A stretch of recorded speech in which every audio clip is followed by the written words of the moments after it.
ঘটনা শোনাবো। আশা করছি প্রথম থেকে শেষ পর্যন্ত শুনবেন। যেভাবে লেখা আছে আমি সেভাবেই পড়ে শোনাচ্ছি। আসসালামু আলাইকুম রাসেল ভাই, কেমন আছেন জিজ্ঞেস করলাম না, কারণ আপনি সবসময় ভালো থাকেন এবং ভালোর দলে। আমি ইকবাল কবির, আমার বাড়ি টাঙ্গাইল সদর উপজেলার ভবানীপুর গ্রামে। আমি আপনার শোয়ের একজন পুরনো শ্রোতা। ভূত এফএমের শুরু থেকে শুনি আপনাকে, কিন্তু কোনোদিন ঘটনা পাঠাইনি। আমি বর্তমানে একটি গ্রুপে হিসাব রক্ষণ কর্মকর্তা হিসেবে কর্মরত আছি। কাজের ব্যস্ততায় রেকর্ড করে পাঠাতে চেয়েছিলাম, কিন্তু আপনার কণ্ঠেই ঘটনা বেশি ভয়ঙ্কর সুন্দর লাগে, তাই লিখে পাঠালাম। ভালো লাগলে পড়ে শোনানোর অনুরোধ রইল। সেই সাথে গুছিয়ে লিখতে না পারার জন্য দুঃখিত। আমাদের বাড়ির একটু বর্ণনা দিয়ে নিই। আমাদের বাড়ির পাশে একটি বিল রয়েছে। সেখানে শুকনো মৌসুমে ধান চাষ হয় এবং বর্ষা মৌসুমে পানিতে ডুবে থাকে। আমার বাবা চাচারা 5 ভাই 2 বোন। ঘটনাটি ঘটে আমার দাদির ছোট ভাইয়ের সাথে। তার নাম আব্দুর রহমান। আমরা তাকে নানা ভাই বলেই ডাকতাম। আমার দাদির বাবার বাড়ি আর আমাদের বাড়ি পাশাপাশি গ্রাম, এবং ওই সময়ে আমাদের সাংসারিক প্রয়োজনীয় জিনিসপত্র নির্দিষ্ট হাটের দিন ছাড়া পাওয়া যেত না। আমার আব্দুর রহমান নানা তখন হাট করতেন সিরাজগঞ্জ জেলার এনায়েতপুরে। আমাদের গ্রাম থেকে যমুনা নদী পার হলেই সেই হাট। নদীপথে যেতেন সেখানে, এবং অনেক পথ পায়ে হেঁটেও হাঁটতে হতো। যাই হোক, ঘটনায় যাই। ঘটনাটি ঘটে 1970 দশকে। তখন আমার বাবা খুবই ছোট। আমার দাদি সেদিন আমার বাবাকে সাথে নিয়ে তার বাবার বাড়ি যায়, অর্থাৎ আমার বাবার নানার বাড়ি। এদিকে আমার দাদা বলে দিয়েছেন, কাল সকাল সকাল চলে এসো, ধান সেদ্ধ করতে হবে কিন্তু। দাদি হ্যাঁ বলে চলে যায়। মামার বাড়ি গিয়ে বাবা সবার সাথে খেলাধুলা করছে। সন্ধে হলে তার মামা আব্দুর রহমানের কাছে ভূতের গল্প শুনবে বলে বায়না ধরে। তিনি অগত্যা রাজি হন এবং রাতের খাবার শেষ করে গল্প শুরু করেন। বলছেন আব্দুর রহমান।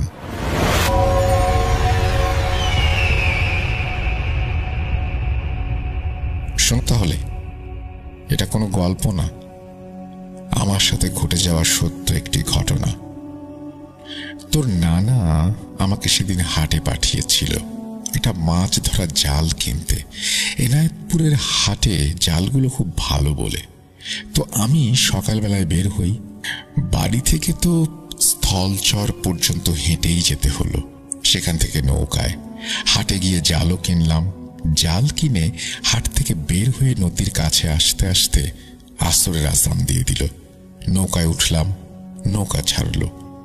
আবহাওয়াও সুন্দর, আকাশ পরিষ্কার। নৌকায় আস্তে আস্তে বেশ কয়েকজনের সাথে পরিচয় হলো। এ কথা সে কথা বলতে বলতে নৌকা ঘাটে এসে পৌঁছালো। স্থলচর ঘাটে এসে পৌঁছাতে মাগরিবের ওয়াক্ত শেষ হয়ে গেছে। নৌকা থেকে নেমে সবাই হাঁটা দিলাম যে যার গন্তব্যের দিকে।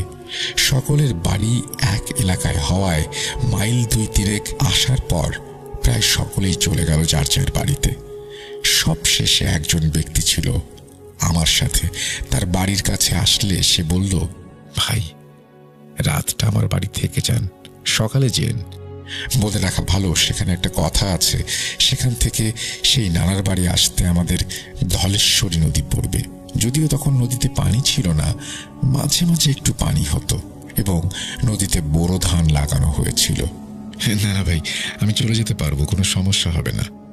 লোকটি অনেক জোরাজুরি করলো থাকতে, এবং আমাকে বলল নদীতে রাতের বেলা নানা ধরনের বিপদ হতে পারে।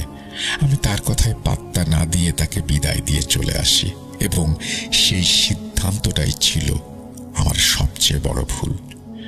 তখন আমি একা, অন্ধকার রাত, বাতাসের সাঁই সাঁই শব্দ, নদীতে লাগানো বোরো ধানের পাতায় বাতাস লেগে এক অদ্ভুত পরিবেশ তৈরি হয়েছে। তখন রাত 10টার মতো বেজে গেছে।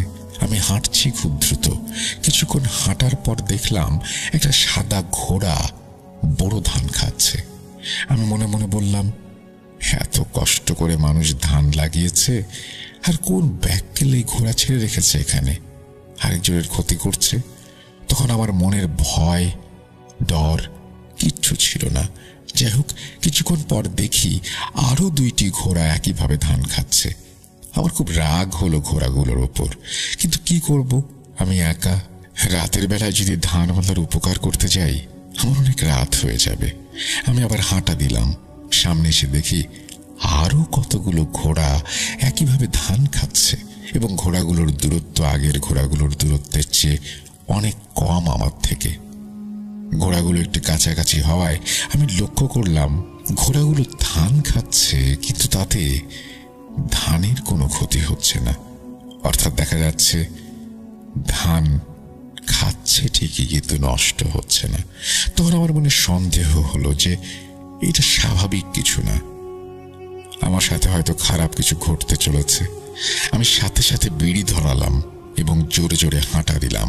আমি জানতাম আগুন দেখে এসব জিনিস ভয় পায়, কিন্তু আমি বিড়ি ধরানোতে ঘোড়াগুলোর কোনো পরিবর্তন হলো না। আমি হাঁটতে থাকলাম এবং ভয়ে ভয়ে একটু পেছনে তাকিয়ে দেখলাম ঘোড়াগুলো আমার পেছন পেছন আসছে। তখন আমি সত্যি সত্যি অনেক ভয় পেয়ে গেলাম। আমার হাঁটার গতি আরো বাড়িয়ে দিলাম এবং লক্ষ্য করলাম ঘোড়াগুলো হাঁটার গতি বাড়িয়ে দিয়েছে। তখন আমি কি করব ভেবে পাচ্ছিলাম না। মনে হলো আজই হয়তো আমার শেষ দিন। কেন যে লোকটির কথা শুনে তার বাড়িতে রাত কাটালাম না। এখন আর ভেবে কি হবে। আমার চারিদিকে নদীর তলায় মাঝে মাঝে ছোপ ছোপ পানি এবং কিছু কিছু জায়গায় গভীর পানি। এখান থেকে সামনের গ্রামটাও বেশ খানিকটা দূরে। আমি যদি দৌড়ও দেই তবুও 10-15 মিনিট লাগবে। সেটা সম্ভব না। আজ আমার মৃত্যু নিশ্চিত। কিন্তু জীবনের মায়ায় জ্ঞান শূন্য হয়ে দৌড় দিলাম এবং ঘোড়াগুলোও আমার সমান গতিতে আমার পেছন পেছন দৌড়ে আসতে লাগলো।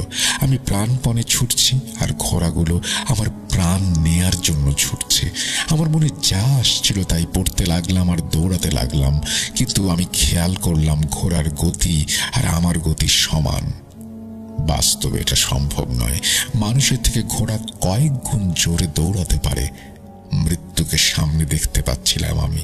সব থেকে ভয়ের ব্যাপার হলো ঘোড়াগুলো আমার দিকে তাকিয়ে তাকিয়ে দৌড়াচ্ছিল। কয়েক মিনিট পর আমার সামনে একটু আলোর ঝলকানি দেখতে পেলাম। বাঁচার আকুতি নিয়ে আরো জোরে দৌড় দিলাম আলোকে লক্ষ্য করে, এবং আলোর কাছে গিয়ে দেখলাম সেটি একটি নৌকার কুপির আলো। নৌকাটি বেদেদের। নৌকার কাছে গিয়ে আমি চিৎকার করে সাহায্য চাই এবং নৌকা থেকে এক লোক বেরিয়ে আসে, আমাকে নৌকায় ওঠায়।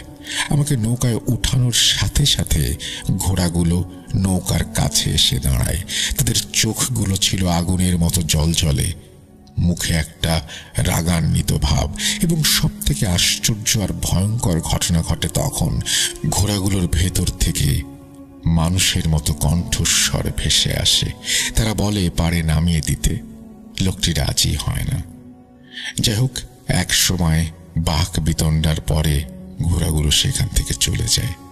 আমি সে রাতে ওই নৌকাতেই ছিলাম এবং পরদিন সকালে আমি বাড়িতে ফিরে আসি। এই বলে নানা তার ঘটনা শেষ করেন। ভাই, এটি একটি সত্য ঘটনা। এই ঘটনাটি যে স্থানের সেটি একটি নদীর চর। ওই চরে ঘটে যাওয়া এবং আমার জানা আরো অনেক ভয়ঙ্কর এবং সত্য ঘটনা আছে, পরবর্তীতে লিখে পাঠাবো। ভালো থাকবেন। ভূত.com দীর্ঘজীবী হোক। ওকে, ঘটনাটি আপনারা শুনলেন এবং ঘটনা সম্পর্কে যে কোনো মতামত আপনারা কমেন্ট সেকশনে লিখতেও পারেন। আমরা চলে যাচ্ছি আমাদের পরবর্তী ঘটনায়।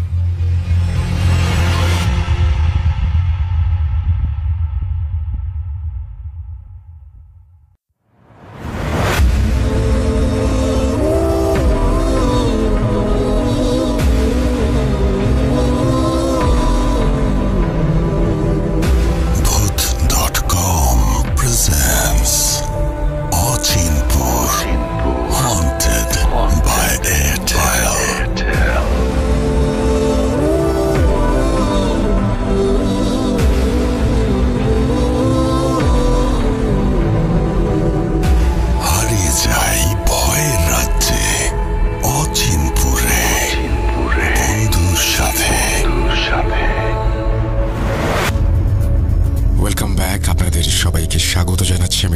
আশা করছি আপনারা সবাই ভালো আছেন এবং ভালোর দলে আছেন। আমিও ভালো আছি আর ভালোর দলে আছি। আপনারা সবাই জানেন যে অচিনপুর আমরা সেই ঘটনাগুলোই প্রচার করি, যে ঘটনাগুলো আপনার বন্ধু আপনার সাথে শেয়ার করেছে বা আপনারা একসাথে এক্সপেরিয়েন্স করেছেন। সেই রকম একটা ঘটনা শোনাবো। চলুন হারিয়ে যাই ভয়ের রাজ্য অচিনপুরে বন্ধুর সাথে। যেভাবে লেখা আছে আমি সেভাবেই পড়ে শোনাচ্ছি। আসসালামু আলাইকুম রাসেল ভাইয়া ও প্রিয় শ্রোতা বন্ধুরা, কেমন আছেন সবাই? আশা করি আল্লাহর রহমতে সবাই অনেক ভালো আছেন, সুস্থ আছেন। আমি সিফাত আলম আপনাদের সাথে নতুন একটি ঘটনা শেয়ার করার জন্য হাজির হয়েছি। আজকের ঘটনাটি আমার বন্ধুর বাবার এক আত্মীয়ের সাথে ঘটে। আপনারা সবাই জানেন সিফাত আলম এবং সাবিত আলম তারা রেগুলার আমাদের জন্য ঘটনা কালেক্ট করে পাঠান, কিন্তু আজকের এই ঘটনাটি তার নিজের, অর্থাৎ তিনিই শুনেছেন তার বন্ধুর কাছ থেকে। চলুন কথা না বাড়িয়ে আমরা শুরু করি। বেশি কথা না বাড়িয়ে সরাসরি চলে যাচ্ছি আজকের ঘটনায়। ঘটনার ভেতরের ভুল ত্রুটিগুলো ক্ষমা সুন্দর দৃষ্টিতে দেখবেন। বলছেন আমার বন্ধুর বাবা।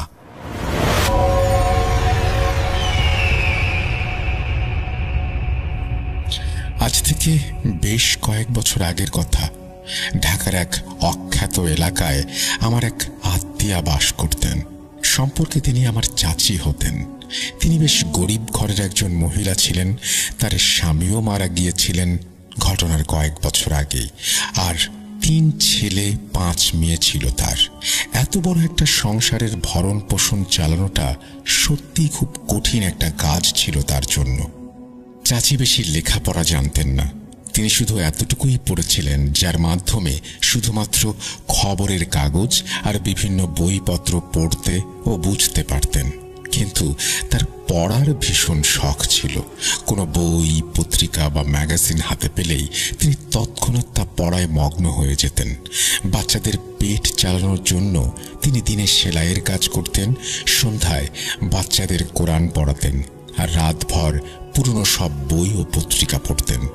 বই আর পত্রিকা পড়ার এই শখ যখন পাগলামির পর্যায়ে চলে গেল, তখন কেউ একজন তাকে পরামর্শ দিল, আপনি যে এখান ওখান থেকে বইপত্র চেয়ে আনেন বা পুরনো কাগজপত্র সব কাগজওয়ালাদের কাছ থেকে কেনেন, তার চেয়ে বরং কিছু টাকা জমিয়ে যদি একটা ঠেলা গাড়ি করে পুরনো বই কিনে আনেন আর ঘরের একটা কামরায় একটা লাইব্রেরি বানিয়ে ফেলেন, তাহলে শুধু যে আপনার বই পড়ার শখই মিটবে তাই নয়, আপনার কিছু আর্থিক উপার্জনও হবে। অনেকেই লাইব্রেরিতে এসে বই পড়তে পারবে।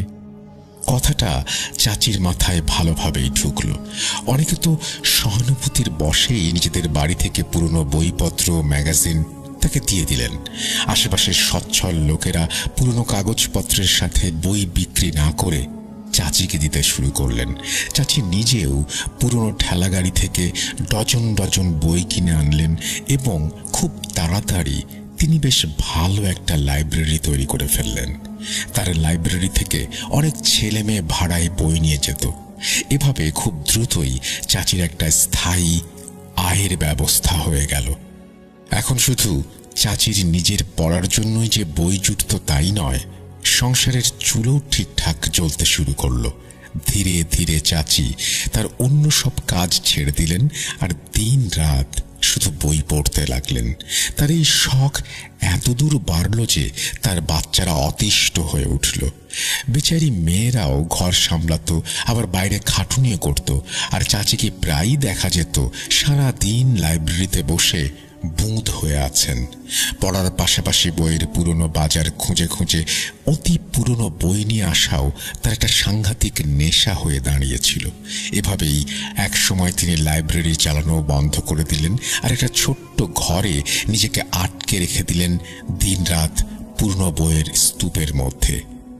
লাইব্রেরি থেকে আয় রোজগার হতো। চাচিকে এভাবে ঘরে আটকে থাকতে দেখে তার ছেলে এই দায়িত্বটা কাঁধে তুলে নিল আর কোনো মতে দিন কাটাতে লাগলো। কয়েক মাস পরেই অবশ্য চাচির দিনরাত বই পড়া বন্ধ হয়ে গেল। আমি যেহেতু তার বড় ছেলে আহমেদের সমবয়সী ছিলাম, তাই ভাই ছাড়াও সে আমার খুব ভালো বন্ধু ছিল। আমরা প্রতিদিন ওদের বাড়িতে যাওয়া আসা করতাম। তাছাড়া তার এক মেয়ের সাথে আমার সম্পর্কও ছিল। আমার মা তাকে খুব বেশি পছন্দ করতেন। চাচির সব কটি মেয়েই খুব লক্ষ্মী আর সহজ সরল ছিল। সবাই ওদের খুব প্রশংসা করত। আমার মা ওই সময়ই তার 3 মেয়ের জন্য পরপর কয়েকটি ভালো সম্ভ্রান্ত পরিবারে খুব সাদামাটাভাবে বিয়ের ব্যবস্থা করে দিয়েছিলেন। এখন শুধু 2 মেয়ে বাকি, যাদের মধ্যে একজনের সাথে আমার সম্পর্ক। চাচি আবার ঘরের কাজকর্মে মন দিয়েছিলেন। তবে হ্যাঁ, রাতে তিনি তার ছোট্ট ঘরটা বন্ধ করে বই পড়তেন। আমার মায়ের ধারণা ছিল তিনি হয়তো মেয়েদের এই বোঝার কারণে অবচেতন মনে বড্ড চাপে ছিলেন, তাই হয়তো সমস্যা থেকে পালানোর জন্যই বইয়ের মধ্যে আশ্রয় খুঁজতেন। এখন যেহেতু তিনি বুঝতে পারছেন যে মাত্র 2 মেয়ে বাকি, তাদের একজন তো একরকম আমাদেরই, আর একজনের ইনশাল্লাহ কোথাও না কোথাও বিয়ে হয়ে যাবে, তিনি কিছুটা নিশ্চিন্ত। ছেলেরাও বড় হচ্ছে, শিগগিরই কিছু না কিছু একটা করবে। সত্যি চাচি যেই না আবার ঘরের প্রতি মনোযোগী হলেন আর লাইব্রেরিটা সামলাতে শুরু করলেন, পরিস্থিতি যেন হঠাৎ করেই পাল্টে গেল। তার লাইব্রেরিটা হুট করেই খুব চলতে শুরু করলো। পুরনো বইয়ের পাশাপাশি ধীরে ধীরে নতুন বইও আসতে লাগলো। এমনকি ওপরের ক্লাসের কোর্সের এমন সব বইও চলে এলো যা সাধারণ ছাত্রছাত্রীদের পক্ষে কেনা সম্ভব ছিল না। দূর দূরান্ত থেকে অনেক ছেলেমেয়েরা বই কিনতে আসতে লাগলো। তারপর লাইব্রেরির পাশের আরেকটা ঘর ভেঙে চাচি সেটাও লাইব্রেরির সাথে জুড়ে দিলেন, আর সেখানে একটা বড় স্টেশনারি দোকান খুলে বসলেন। অবাক করা ব্যাপার ছিল যে এই শহর জুড়ে ছেলে মেয়েরা, বাচ্চারা এই লাইব্রেরিতে আসতো আর ভাড়ায় বই নেয়ার পাশাপাশি স্কুল কলেজের বই, খাতাপত্রও এখান থেকেই কিনত। চাচির ছেলেরা নিজেদের পড়াশোনা নিয়ে ব্যস্ত হয়ে পড়ল, আর লাইব্রেরি সামলানোর ভার নিল 2-3 জন কর্মচারী। চাচির ঘরে টাকা পয়সার ঢল নামল। সেই পুরনো বাড়িটা এখন এক 3 তলা দালানে পরিণত হয়েছে। ঘরে প্রয়োজনীয় সব জিনিসপত্র চলে এসেছে। বড় ছেলে যে আমার বন্ধু ছিল, সে উচ্চ শিক্ষার জন্য আমেরিকা যাওয়ার প্রস্তুতি নিতে শুরু করলো। কিন্তু চাচি বললেন, আগে 2 বোনের বিয়ে দেই, তারপর যা। আরও একটা কথা বলে রাখি, চাচি বরাবরই বেশ কম কথা বলতেন, কিন্তু যখন থেকে তার ব্যবসা এভাবে বড় হলো, তিনি যেন কথাবার্তা বলা একেবারেই বন্ধ করে দিয়েছিলেন। খুব দরকার না পড়লে কথা বলতেন না, নইলে সারাদিন চুপচাপ থাকতেন আর রাত ভর পড়তেন। তার পড়ার ধরনটা ছিল ঠিক এমন যে রাতভর তার ঘরের বাতি জ্বলত, দরজা বন্ধ থাকত। আমরা বুঝতাম যে চাচি বিছানায় শুয়ে পড়ায় ডুবে আছেন, কারণ এরপর তিনি দিনের বেলা অনেক বেলা পর্যন্ত ঘুমাতেন। তাই চাচি যখন আহমেদকে যেতে বারণ করলেন, তখন আমাদের খুশির কোনো সীমা রইল না। খুব তাড়াতাড়ি বিয়ের প্রস্তুতি হয়ে গেল। কাকতালীয়ভাবে অন্য মেয়েটির জন্য একটা সম্বন্ধ চলে এলো, আর এটাও খুব কাকতালীয় ছিল। যে ছেলেটির সাথে বিয়ে ঠিক হচ্ছিল সে আমারই অফিসে কাজ করত। তার নাম মকবুল। আমাদের দুজনের বিয়ে শেষ পর্যন্ত একই দিনে সম্পন্ন হলো। চাচি বিয়েতে মন খুলে যৌতুক দিলেন, বরং বলা যায় যৌতুকের নামে পুরো একটা ঘরের সব আসবাবপত্র তিনি দিয়ে দিলেন। রান্নাঘর থেকে শুরু করে বসার ঘর পর্যন্ত ঘরটা সেরা সব জিনিসপত্রে ভরিয়ে দিলেন। বিয়ের পর আহমেদ আমেরিকায় চলে গেল। 2 ছোট ছেলেও বিশ্ববিদ্যালয়ে যেতে শুরু করলো, আর চাচি তার পুরনো ঢঙেই জীবন কাটাতে লাগলেন। বিয়ের বছরখানেক পার হয়েছে কি হয়নি, এমন সময়ে চাচি অসুস্থ হয়ে পড়লেন। অনেক দিন পর্যন্ত বোঝাই যায়নি তিনি অসুস্থ। তিনি জেনে শুনেই নিজের এই অসুস্থতা লুকিয়ে রেখেছিলেন, কিন্তু যখন অসুখটা বাড়াবাড়ি পর্যায়ে চলে গেল, তখন বাধ্য হয়ে তাকে ডাক্তারের কাছে যেতে হলো। আমি দেখতাম তার গায়ের রং কেমন ফ্যাকাশে হয়ে গেছে, আর তিনি কিছুই খেতে পারছেন না। আমার অনেক জোরাজুরিতে তিনি গেলেন ঠিকই, কিন্তু আস্তে করে বললেন, বাবা, যত বড় অসুখী হোক না কেন, আমাকে শুধু পড়া থেকে বারণ করো না। বই না পড়ে বেঁচে থাকা আমার পক্ষে সত্যি সম্ভব না। আমি তার এই কথা শুনে হাসলাম, ভাবতে লাগলাম যে কিছু কিছু লোকের বইয়ের প্রতি এমনই নেশা জন্মে যায়। আমি যখন তাকে ডাক্তার দেখালাম তখন জানা গেল যে চাচির লিভারের ক্যান্সার হয়েছে এবং তা ইতোমধ্যেই বেশ ছড়িয়ে পড়েছে। অপারেশন করা সম্ভব ছিল না। জীবনের আর যে কটা দিন বাকি ছিল তা বিশ্রাম আর নিয়ম মেনে চলাতে হবে। আমি সেদিনই আহমেদকে আমেরিকায় ফোন করলাম। সে বোনদের বিয়ের পরপরই আমেরিকা চলে গিয়েছিল। মায়ের অসুস্থতার কথা শুনে সে খুব চিন্তিত হয়ে পড়ল। বলতে লাগলো, ভাই, মা সারা জীবন আমাদের জন্য অনেক কষ্ট করেছেন। আজ আমরা যা কিছু সব তার জন্যই। ডাক্তাররা যতই জবাব দিয়ে দিক, কিন্তু আমি মাকে আমেরিকায় নিয়ে আসব। এখানকার ডাক্তাররা অনেক দক্ষ। আমার এখানে এক বন্ধু ডাক্তার আছে, আর তার এখানে বেশ জানাশোনাও আছে। তুই শুধু মাকে পাঠিয়ে দে, আমি এখানে তার চিকিৎসা করাবো। আমি আমার স্ত্রীকে জানালাম আহমেদের এই পরামর্শের কথা। চাচির বাকি মেয়েরাও সবাই খুব চিন্তিত ছিল। সবাই বলল যে আহমেদ ঠিকই বলেছে, তাকে চিকিৎসার জন্য আমেরিকায় পাঠিয়ে দেয়া হোক। চাচি যখন এই সিদ্ধান্তের কথা শুনলেন, তিনি সরাসরি না করে দিলেন। তিনি মাথা চাপড়াতে লাগলেন আর চিৎকার করে বলতে লাগলেন, আমি কোথাও যাব না, আমি এখানেই থাকবো। আল্লাহ আমার কপালে যতদিন আয়ু লিখেছেন তা এখানেই শেষ হবে। আমি এখান থেকে কোথাও যাব না। পুরো বাড়ির সবাই একদিকে আর চাচির জেদ আরেকদিকে। কিন্তু চাচি আর কতক্ষণ বাধা দেবেন? শেষ পর্যন্ত তিনি একটা শর্ত দিলেন যে তিনি শুধু 15 দিনের জন্য আমেরিকা যাবেন, চেক আপ করিয়েই ফিরে আসবেন। সবাই সেই শর্ত মেনে নিল। ভাবল একবার শুধু যান, তারপর তো আহমেদই সব সামলাবে। চাচিকে আমেরিকায় পাঠিয়ে দেয়া হলো। চাচির সব মেয়েরা বাড়িতেই ছিল। আমিও আমার স্ত্রীকে নিয়ে ওখানেই ছিলাম। ভেবেছিলাম চাচির ব্যাপারে কোনো খবর পেলে তারপর সবাই নিজের নিজের বাড়ি ফিরব। আমরা সবাই চাচির সেখানে পৌঁছানোর পর ডাক্তারের রিপোর্টের জন্য অপেক্ষা করছিলাম। এমন সময় সেই রাতে খবর এলো যে চাচি আমেরিকায় পৌঁছানোর সাথে সাথেই ইন্তেকাল করেছেন। ইন্না লিল্লাহি ওয়া ইন্না ইলাইহি রাজিউন। আর আহমেদ তার মরদেহ দেশে আনার জরুরি ব্যবস্থা করছে। বাড়িতে কান্নার রোল পড়ে গেল। আমার স্ত্রী তো কাঁদতে কাঁদতে প্রায় বেহুশ হয়ে পড়েছিল। আমি ফ্রিজ খুলে একটা পানির বোতল বের করতে গেলাম, কিন্তু বোতলটা তোলার বদলে সাথে সাথে হাত থেকে ফেলে দিলাম। পানির বোতলটা এত বেশি গরম ছিল যে আমার হাত পুড়ে গেল। কিছুক্ষণ তো আমি বুঝতেই পারলাম না কি হলো।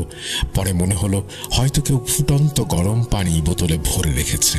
তারপর যখন ফ্রিজ থেকে আরেকটা বোতল তুলতে গেলাম, সেটাও ঠিক ততটাই গরম ছিল। আমি আমার ছোট শ্যালককে ডাকলাম। সে সাফ বলল, পানি তো কেউ গরম করেনি। তবুও সে তার কান্নাকাটি করা বোনদের জিজ্ঞেস করলো, ফ্রিজে গরম পানি কে রেখেছে? সবাই অস্বীকার করলো। কিছুক্ষণ পর আমার শ্যালক ফ্রিজ থেকে বরফ বের করতে চাইল, কিন্তু এমন মনে হলো যে সে যেন বরফের বদলে জ্বলন্ত কয়লা হাতে তুলে নিয়েছে। সে আমাকে ব্যাপারটা জানালো। আমি বরফ বের করার চেষ্টা করলাম। সত্যি ওটা দেখতে বরফের মতো হলেও ছুতে গেলেই ভীষণ গরম লাগছিল। এটা সত্যি রহস্যময়। একটু পরে ব্যাপারটা মানুষের কাছে একটা তামাশার মতো হয়ে গেল। সবাই ফ্রিজে রাখা বরফ আর পানির বোতল ছুঁয়ে ছুঁয়ে দেখছিল। আমি এমনিতেই পরীক্ষা করার জন্য একটা ডিম হাতে নিলাম আর পর মুহূর্তেই সেটা ছেড়ে দিলাম। ডিমটা মেঝেতে পড়ে ভেঙে গেল। আমার আঙুলগুলো রীতিমতো যেন ঝলসে গিয়েছিল। আমরা যখন সবাই ফ্রিজের এই রহস্য নিয়ে ঘাঁটাঘাঁটি করছিলাম, ঠিক তখনই আমার শ্যালিকা বাচ্চাকে দুধ দেওয়ার জন্য রান্নাঘরে গেল। সে দুধের পাত্রটা হাত দিতেই চিৎকার করে উঠল। দুধ সব পড়ে গেল আর সে নিজের হাত ধরে ছটফট করতে লাগলো। তার হাতে এত বেশি জ্বালাপোড়া করছিল, সে ঘাবড়ে গিয়ে পানির কল খুলে দিয়েছিল, কিন্তু পর মুহূর্তেই আবার চিৎকার করে হাত সরিয়ে নিল। কল থেকে ফুটন্ত গরম পানি বের হচ্ছে। সারা বাড়িতে একটা ভয়াবহ আতঙ্ক ছড়িয়ে পড়ল। বেশ কয়েকজন ব্যাপারটা পরীক্ষা করে দেখল ভয়ে দৌড়ে পালালো কোনো কিছু করতে না পেরে। শুধু যে বাড়ির কলগুলো থেকেই ফুটন্ত পানি আসছিল তাই নয়, বরং যে জিনিসেই হাত দেওয়া হচ্ছিল সেটাই কেমন যেন প্রচণ্ড গরম লাগছিল। ঘরগুলোর আলমারিতে রাখা জিনিসপত্র নিজে থেকেই পড়তে শুরু করলো। মনে হচ্ছিল যেন কোনো একটা অদৃশ্য শক্তি তার প্রচণ্ড রাগ প্রকাশ করছে। আপনাদের একটা কথা বলে রাখি, চাচির বাড়িতে এতজন সদস্য থাকা সত্ত্বেও কেউই ঠিকঠাক নামাজ পড়তো না। আমার 3 চাচাতো ভাই শুধু ঈদের দিনে বা জুম্মার নামাজ পড়তে মসজিদে আসতো। মেয়েরাও কখনো নামাজ পড়তো না, এমনকি আমি নিজেও চাচিকে কখনো নামাজ পড়তে দেখিনি। কিন্তু আজ যেহেতু এটা একটা শোকের বাড়ি ছিল, তাই বাড়িতে কোরআন আর জায়নামাজ আনা হয়েছিল। কিছু লোক চাচির মাগফিরাতের জন্য কোরআন পড়ছিলেন। আসর আর মাগরিবের মাঝামাঝি সময় ছিল। অনেকেই মাগরিবের নামাজের জন্য প্রস্তুতি নিচ্ছিলেন। একটা ঘরে জায়নামাজ বিছানো ছিল, কিন্তু যেই আজান হলো আর লোকেরা সেই ঘরে নামাজ পড়তে গেল, সেখানে প্রচণ্ড তাপ অনুভব করলো তারা। সবাই উল্টো পায়ে ঘর থেকে বেরিয়ে এলো। যারা কোরআন পড়ছিলেন তারাও ভীষণ অস্থির হয়ে উঠল, কারণ মেঝেতে আর বসে থাকা যাচ্ছে না। কিছুক্ষণ পরেই ঘরের বাতিগুলো সব ফাটতে শুরু করলো।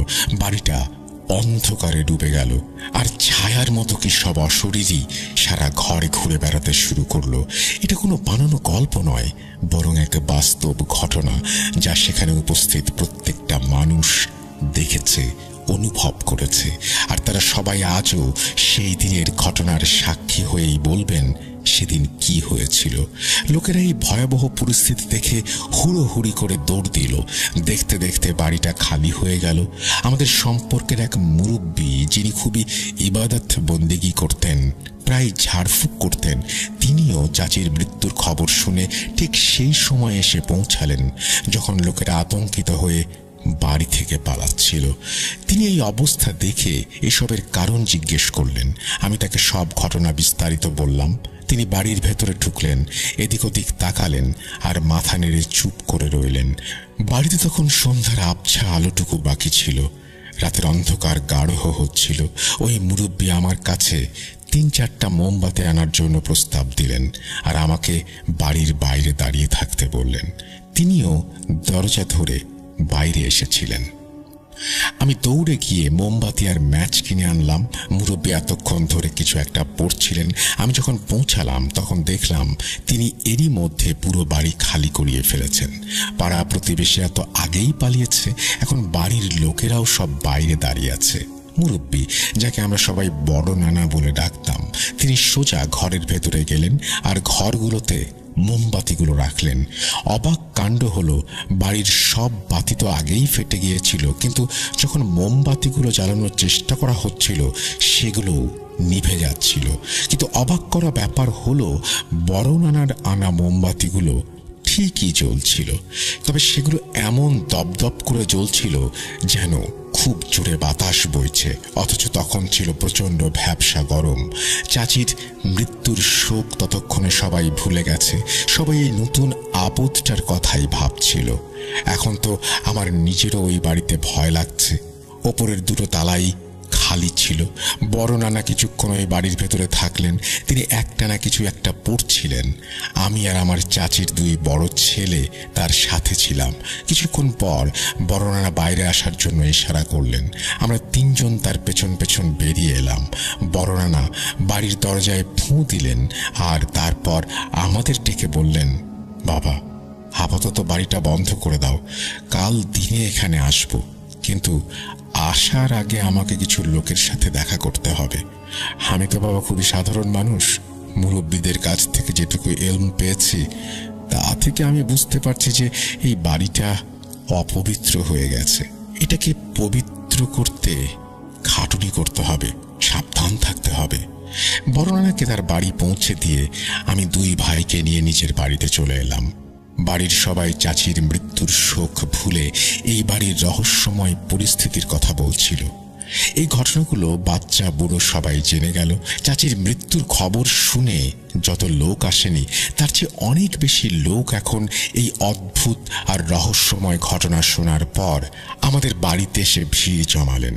পরের দিন সকালে আমি আর চাচির 2 ছেলে বড়নানার বাড়িতে গেলাম। সেখানে গিয়ে জানতে পারলাম বড়নানা কাল রাতেই কোনো এক বুজুর্গের কাছ থেকে খবর নিতে গেছেন এবং এখনো ফেরেননি। ঘন্টা দুয়েক পর নানা এলেন এবং আমাদের জানালেন যে ওই বাড়িটা পাক করার জন্য একটা নির্দেশনা পাওয়া গেছে। একটা নতুন বালতিতে পানি ভরে কিছু আয়াত জাফরানের কালি দিয়ে সাদা কাগজে লিখে সেই কাগজগুলো বালতির পানিতে ভালোভাবে ধুয়ে নিতে হবে। তারপর সেই পানি বাড়ির দেয়াল আর মেঝেতে ছিটাতে হবে। বড়নানা আমাদের সেই কাগজটা দিলেন, যাতে কিছু আয়াত লেখা ছিল। আমি আর চাচির দুই ছেলে সেই আয়াতগুলো জাফরান কালি দিয়ে সাদা কাগজে লিখলাম। বাজার থেকে একটা বালতি আনিয়ে তাতে পানি ভরে সেই কাগজগুলো ধুয়ে নিলাম আর বড়নানার সাথে বাড়ির দিকে রওনা দিলাম। সত্যি বলতে কি, এখন ওই বাড়িতে ঢোকার কথা ভাবতেই আমার ভয় লাগে। বড়নানার কথা অনুযায়ী ওখানে কিছু জিন, মুয়াক্কেল আর বদ আত্মার জঘন্য আসর পড়েছে। এতদিন পর্যন্ত আমি এসব কথা শুধু গল্প কাহিনী আর বইয়ের মধ্যেই পড়েছি বা শুনেছি, কিন্তু বাস্তবেই প্রথমবার এমন কিছুর মুখোমুখি হচ্ছিলাম। আমরা আল্লাহর নাম নিয়ে বাড়ির ভেতরে ঢুকলাম। বাড়ির অবস্থা দেখে মনে হচ্ছিল যেন এখানে কোনো ভয়ঙ্কর লঙ্কা কাণ্ড ঘটে গেছে। ঘরের প্রত্যেকটা জিনিস ওলট পালট হয়ে পড়ে আছে। পর্দাগুলো সব ছেঁড়া খোড়া, যেন কেউ সর্বশক্তি দিয়ে টেনে হিঁচড়ে নামিয়ে ফেলেছে। জায়গায় জায়গায় বাসন কোসন ভাঙা পড়ে আছে, বিছানাপত্র উল্টানো। প্রত্যেকটা জিনিস ঠিক কালকের মতোই আগুনের মতো গরম হয়ে আছে। কলগুলো থেকেও এখনো সেই রকম ফুটন্ত পানি বের হচ্ছে। খাবার দাবার যা ছিল সেগুলো থেকে এমন দুর্গন্ধ বেরোচ্ছিল যেন বছরের পর বছর ধরে পচছে। এছাড়া বাড়িটার মধ্যে একটা অদ্ভুত গুমোট ভুতুরে পরিবেশ ছিল। আমরা ভয়ে ভয়ে প্রথম ঘরটাতে ঢুকলাম।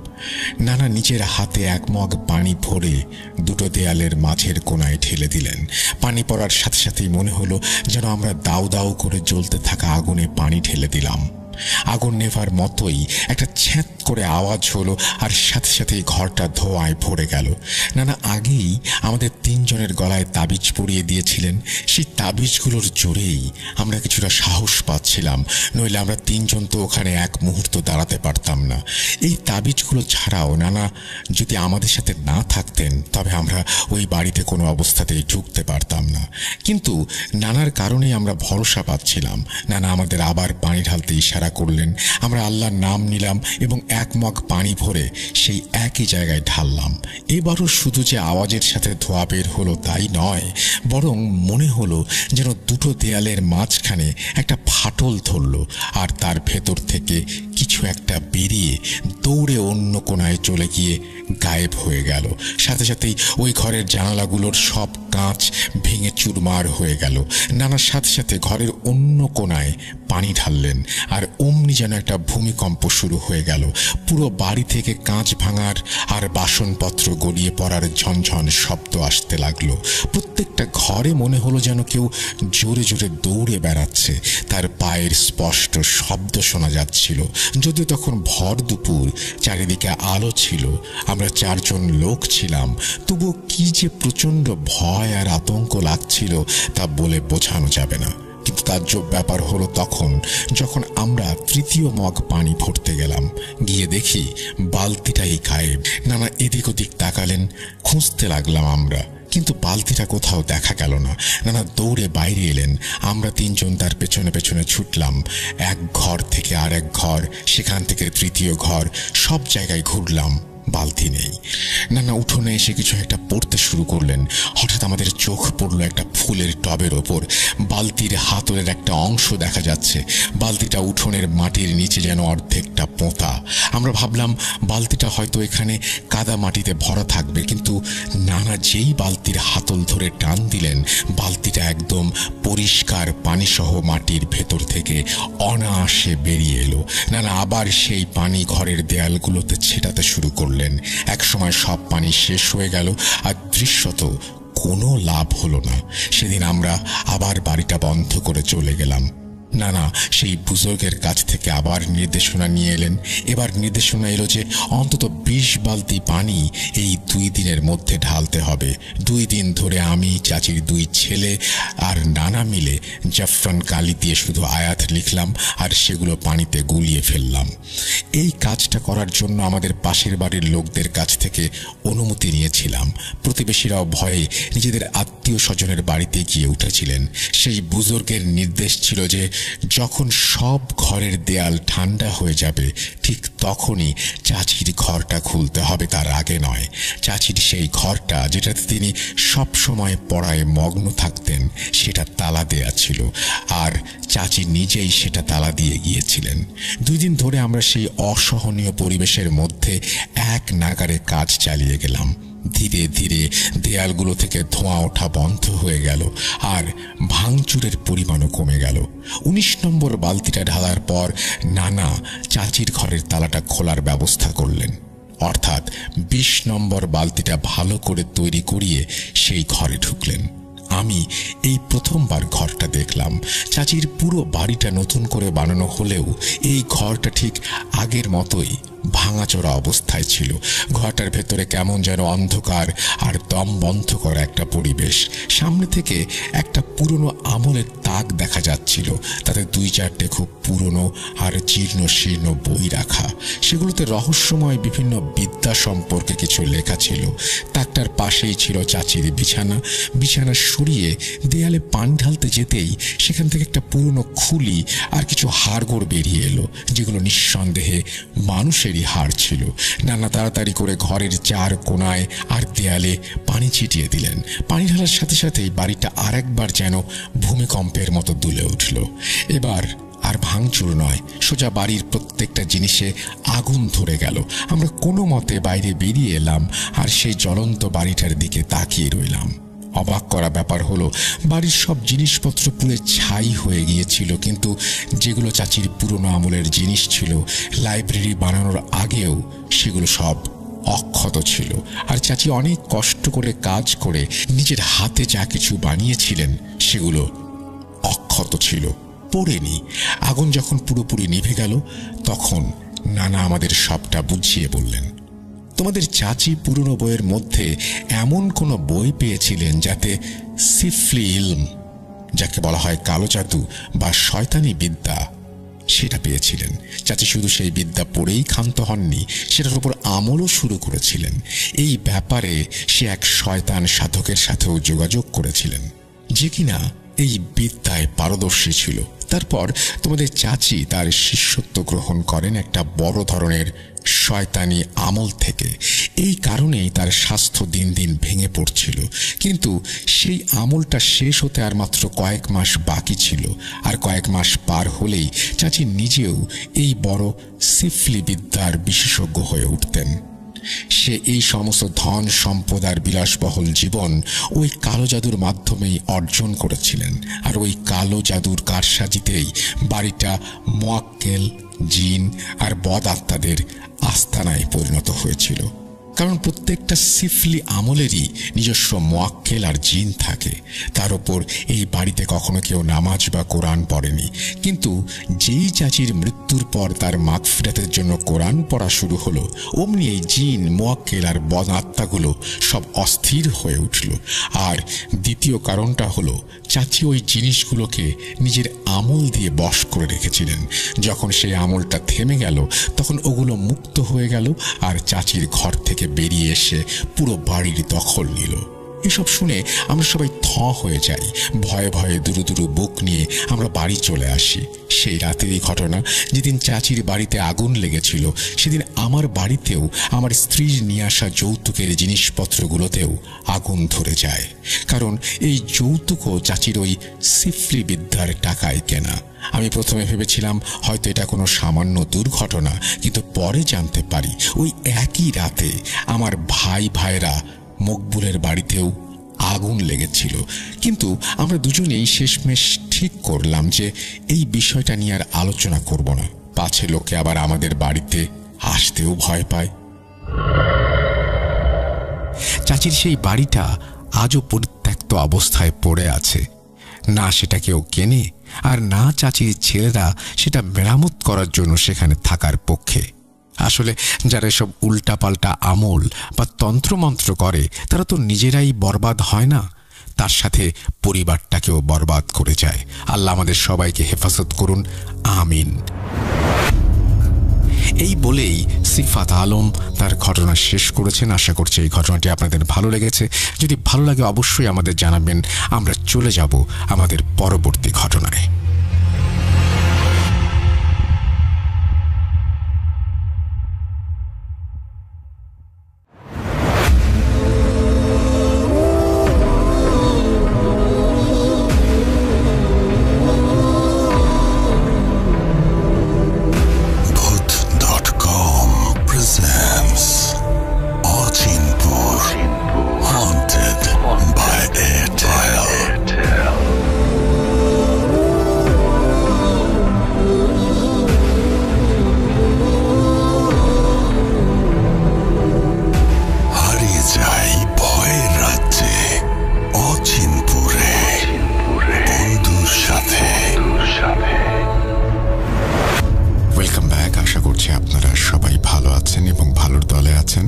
আমিও ভালো আছি আর ভালোর দলে আছি। যেভাবে লেখা আছে সেভাবেই পড়ে শোনাচ্ছি। আসসালামু আলাইকুম রাসেল ভাই ও প্রিয় লিসেনার্স, আশা করি সবাই ভালো আছেন। আমার নাম আবির এবং বর্তমানে সাভারের গ্যান্ডা অঞ্চলে বসবাস করছি। আমি এর আগেও একটা ঘটনা লিখে পাঠিয়েছিলাম এবং হয়তো কোনো কারণবশত সেটা সিলেক্টেড হয়নি। এতে একটু মন খারাপ হয়েছিল, তবে আবারও নতুন উদ্যমে আর একটা ঘটনা লিখতে বসলাম। ঘটনাটা আমার এবং আমার বন্ধুর সাথে ঘটা। বেশি কথা না বাড়িয়ে ঘটনায় যাওয়া যাক। সালটা ছিল 2016 বা 17। ক্যালেন্ডারে দিনটা ঠিক স্পষ্ট মনে নেই, নভেম্বরেরই কোনো একটা দিন। সেদিন আমাদের এলাকার আলেম সমাজের উদ্যোগে একটা ইসলামিক সমাবেশ আয়োজিত হয়েছিল এবং সেটা আমাদের বাড়ির পাশেই বাজারে অনুষ্ঠিত হয়েছিল। প্রসঙ্গত উল্লেখ করে রাখি, ঘটনাটা আমার গ্রামে ঘটা, যেটা সিরাজগঞ্জ জেলার সালঙ্গা থানায় অবস্থিত।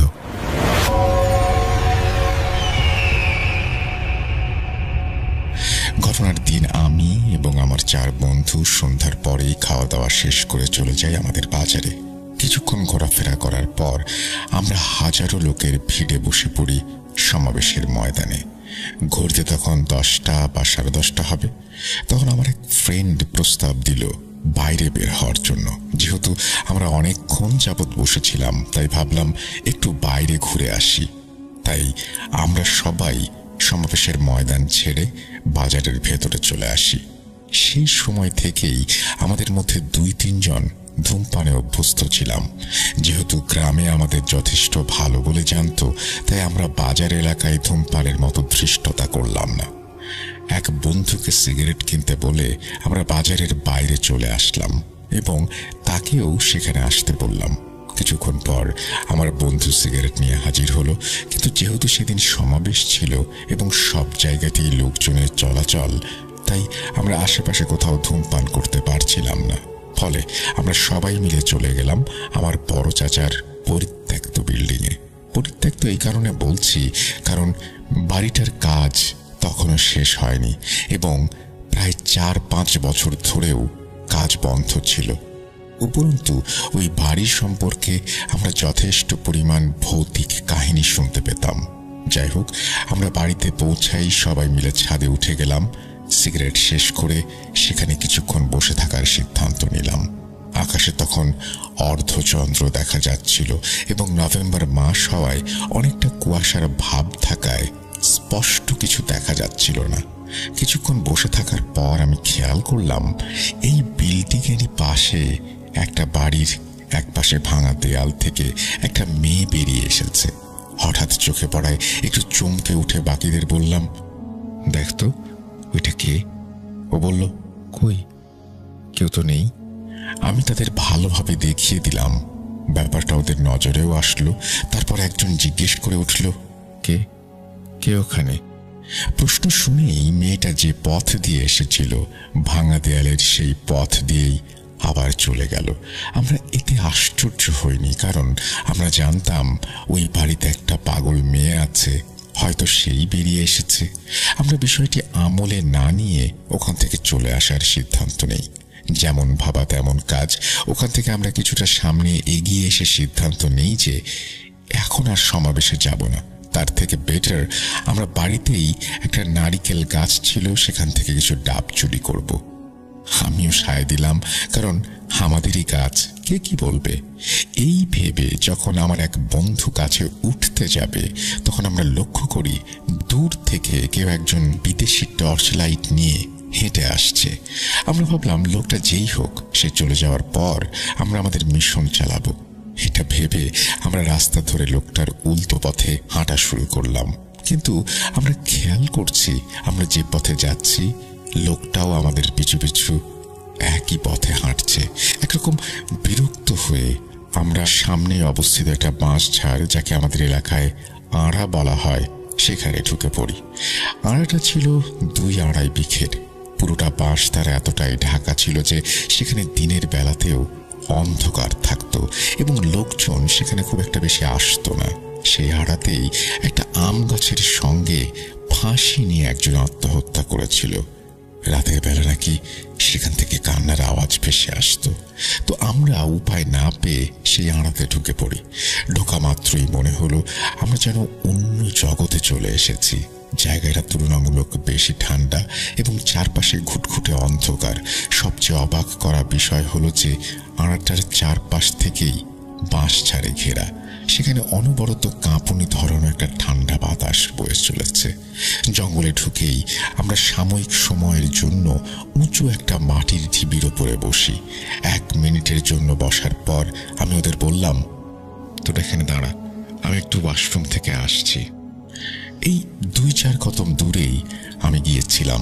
30 সেকেন্ড পর আমি ওদের বললাম, চল এবার বেরোনো যাক, লোকটা হয়তো চলে গেছে। কিন্তু কারো কোনো সারা শব্দ নেই। আমি আশ্চর্য হয়ে ওদের চারপাশে খুঁজতে থাকলাম। আশেপাশে কারো অস্তিত্বও নেই। চারিদিকে ঘুটঘুটে অন্ধকার। ফোনের বাটন চেপে দেখি ফোনের ব্যাটারি শেষ। তখন আমি একটা বাটন ফোন ব্যবহার করতাম, যার কোনো ফ্ল্যাশ লাইট ছিল না।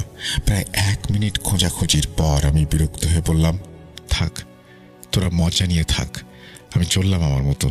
বলেই আমি বারবার ফোন অন করতে লাগলাম এবং অন হওয়ার সময় যে সামান্য আলো হয়, সেই আলোতেই কোনো রকমে আড়া থেকে বের হয়ে অন্ধের মতো সামনে দিয়ে বাড়ি চলে এলাম। বলে রাখি, সেখান থেকে আমার বাড়ি খুব দূরে নয় এবং আমার বাড়ি থেকে আড়ার পেছনের অংশ স্পষ্ট দেখা যেত। আমি আমার বাড়িতে উঠে যাব, ঠিক সেই সময় আমার চোখ পড়ে আড়ার ওই পেছনের অংশে, যার একটু পশ্চিমে ছিল একটা নদী। দেখতে পেলাম সেখানে 3 থেকে 4 জন লাইট দিয়ে নদীর দিকে হেঁটে যাচ্ছে। আমি আমার বন্ধুরা হবে ভেবে সেদিকে যাওয়ার জন্য যখন পা বাড়াবো, তখনই আমার বাড়ির 4-5টা কুকুর আমাকে ঘিরে ধরলো, ঘেউ ঘেউ করতে শুরু করলো।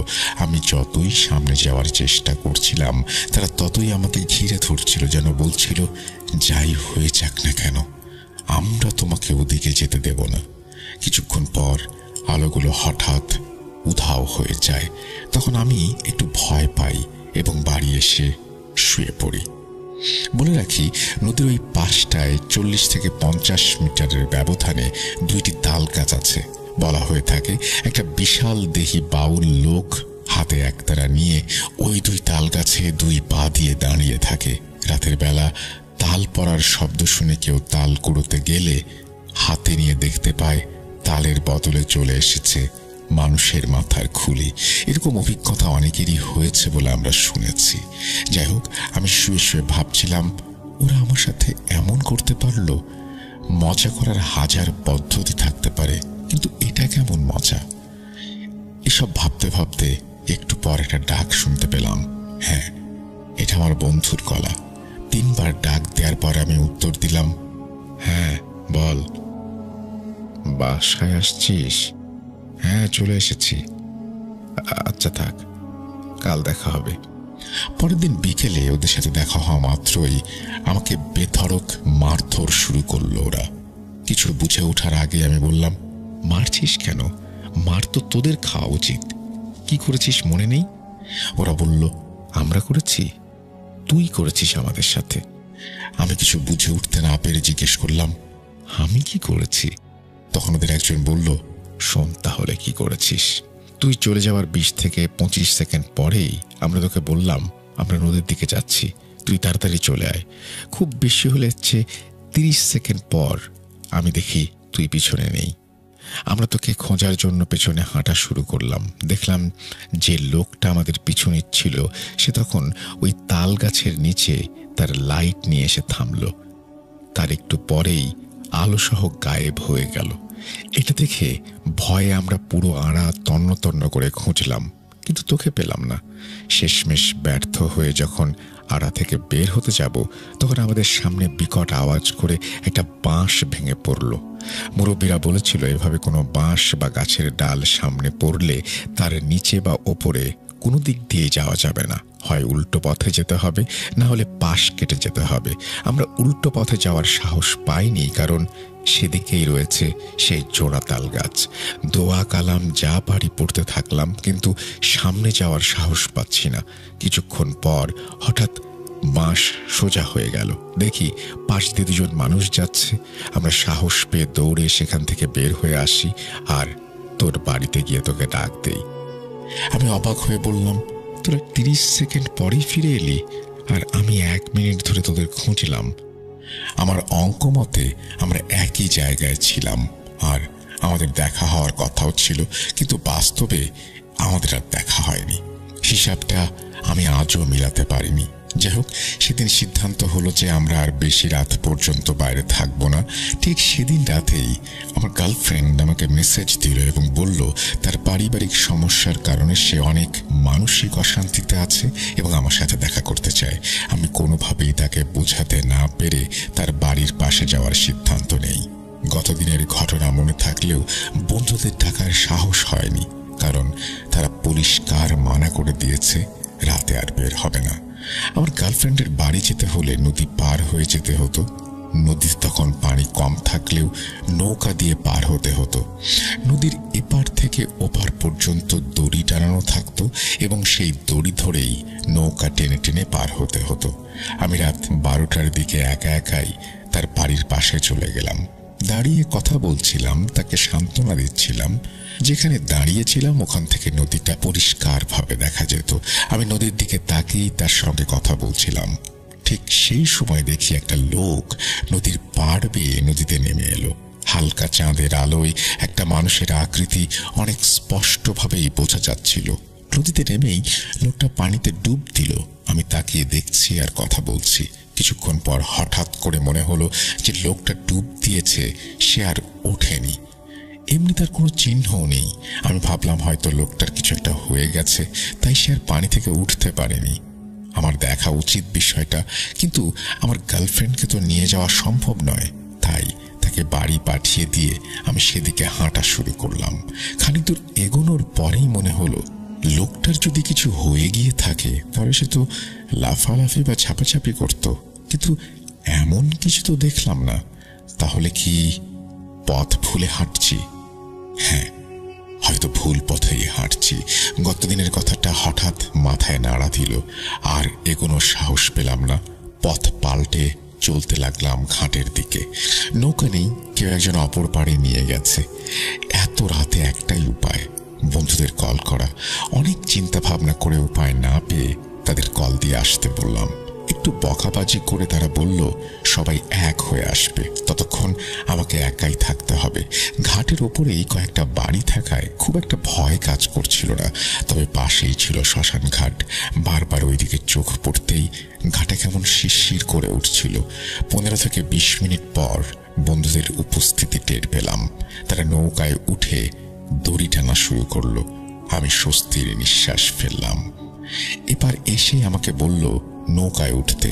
আমি উঠে পড়লাম এবং তারা রীতিমতো আমায় বকাবকি শুরু করলো। আমি তাদের সমস্ত পরিস্থিতি বুঝিয়ে সব কথা খুলে বললাম, কিন্তু তাদের বিশ্বাসের অনেকটাই অভাব। তারা আমায় বোঝালো যে সেটা আমার মনের ভুল, গতকালকের একটা রেশ এখনো থেকে গেছে। আমি বিষয়টা মেনে নিলাম, কারণ আমরা যতগুলো বন্ধু নৌকাতে ছিলাম সবাই ছিলাম প্রচুর সাহসী। আমাদের সবার এক এক অবস্থান বা শ্মশানের পাশ দিয়ে রাতের বেলায় চলাচলের অভ্যেস আছে। হঠাৎ নদীর মাঝখানে আমাদের থেকে কিছুটা দূরে পানিতে একটা বিকট শব্দ হলো।